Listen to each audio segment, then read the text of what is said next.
श्री स्वामी ओंकारानंद सरस्वती जी महाराज कह रहे थे, मेरे अंदर कोई भजन की कभी वृत्ति नहीं थी। मैं एक कपड़े का व्यापारी, नई अवस्था, आसपास कपड़े की दुकान थी, मेरी दुकान ज्यादा चलती थी। उन लोगों ने हमसे द्वेष कर लिया और रास्ते में घेर करके हमें बहुत मारा, जूतों से, थप्पड़ से, खून खच्चर कर दिया। जब मैं घर गया कपड़े भींजे हुए खून से, परिवार वाले बहुत रोए कि ऐसा। मैं कुछ किसी से नहीं बोला, सह गया। पर उन लोगों में एक था बहुत ही दुष्ट, उसने 2-3 दिन बाद फिर अकेले मुझे मारा। तब मेरे दिमाग में आया कि कब तक पिटता रहूंगा, अब इसको मैं मारूंगा। तो व्यापारी था ही, मैंने करौली खरीदी, उन्हीं के बिल्कुल यथावत शब्द, करौली खरीदी और रास्ते में जहां मुझे पीटा था वहीं खड़ा हो गया। अब वो तो पीटने वाले थे, उनको डर तो था नहीं, उनको पता नहीं था कि मैं किस भाव में खड़ा हूं।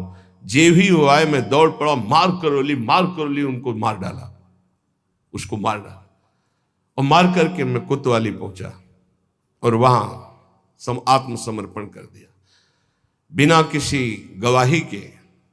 मेरी ही गवाही में मुझे तन्हाई की सजा दी गई, जब तक न्याय ना होगा तब तक तन्हाई की सजा।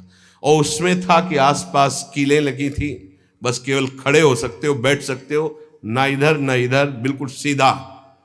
जब वहां पहुंचा तब सोचा कि अरे, ब्राह्मण के घर जन्म मिला और ये जीवन ऐसे कटेगा, ये तो भारी पाप हो गया हमसे। बस हाथ उठाया उसी तन्हाई में और कहा, एक बार मुझे अवसर दिया जाए, हे परमात्मा, हे परमेश्वर, मैं आजीवन आपका भजन करूंगा। ब्याह हुआ नहीं था, अब निकलने का कोई साधन नहीं। कुछ दिन तन्हाई के बाद जब बाहर उनको बैठाला गया, उन्होंने संकल्प किया, न पानी पीऊंगा, न भोजन पीऊंगा, प्राण त्याग दूंगा। अगर जीवित रहा और मुझे मुक्त अवस्था मिल गई तो मैं आजीवन संन्यास लेकर भगवान का भजन करूंगा। ऑफिसर आते, डंडे से मारते, थप्पड़ मारते, लातों से मारते, पर ना मैं बोलता, ना मैं पानी पीता, ना भोजन करता। दृढ़ संकल्प। अब ये चर्चा का विषय बन गया तो बोले बड़े अधिकारी कोई थे, वो आए और कहा हम एकांत में इससे बात करेंगे। तो हमसे कहा कि बोलो, क्या बात है, क्या तुम निर्दोष हो, तुम्हें फंसाया गया है, तुम स्पष्ट बता दो, मैं तुम्हें वचन देता हूं कि मैं तुम्हारा सहयोग करूंगा। मुझे लगा कि भगवान मेरा सहयोग करने आए।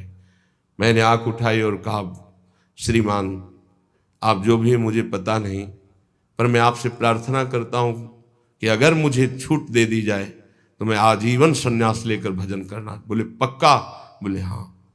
बोले आपकी रिपोर्ट में तो आपने ही कहा है मैंने कत्ल किया है, अब आपको एक सत्य के लिए झूठ बोलना पड़ेगा, मैं आपको बचा लूंगा। आपको ही बोलना पड़ेगा, दबाव में मुझसे कहलाया गया, मैंने कुछ नहीं किया। बोले बोल दूंगा। और बोले ऐसा विधान बना, मैं मुक्त हो गया, घर नहीं गया, सीधे सन्यास लेकर। और वो परम 90 वर्ष की अवस्था की बात कह रहा हूं, उनसे जब मिले, वो ब्रह्माकार स्थिति, उस दुख घटना ने उनको एक ब्रह्मलीन महापुरुष बना दिया।